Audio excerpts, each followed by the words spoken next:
Hey everyone, this is Matt Blake with Cressey Performance. Today we're going to introduce you to a drill we like to call the stride drill, and we use with a lot of our pitchers here at Cressey Performance.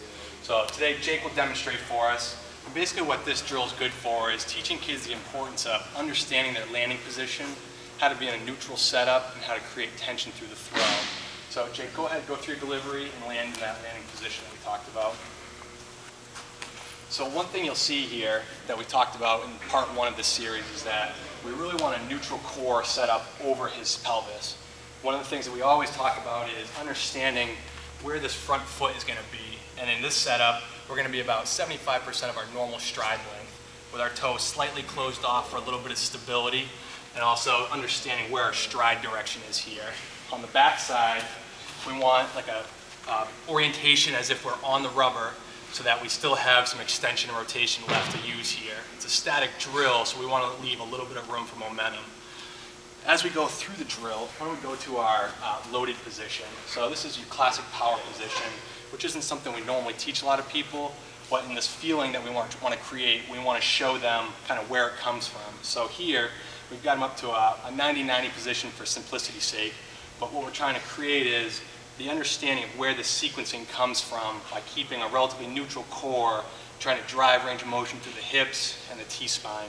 Right, so why don't we start to extend that back foot and leave the shoulder here. So we don't want tension in the front of the shoulder.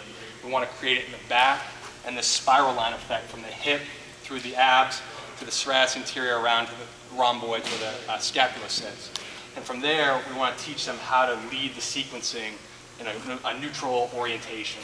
So why don't we go through the three different types of drills that we do here. So this is one drill with kind of three steps of the progression. So go to that first setup. The first one is very static in nature. All we're doing is just allowing ourselves to get a little rhythm to the backside, where we want to sit our weight posteriorly and not let the knee drive out over the toe.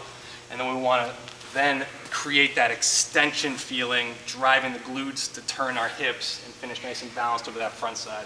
So let's go ahead and do that one.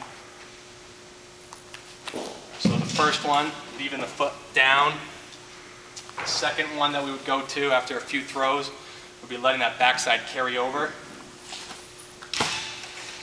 And the third one that we would use would be allowing ourselves to load that front foot off the ground so our weight is back and we're learning to carry our weight into foot plant properly. So let's go ahead and do that one.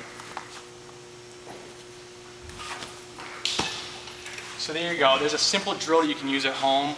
We use it a lot here with our amateur pitchers all the way up to our pro pitchers to give them a sense of understanding for their stride direction, understanding how some of that sequencing works, and then give them a sense of how to carry that into more athletic movements. So go ahead and give that a try at home.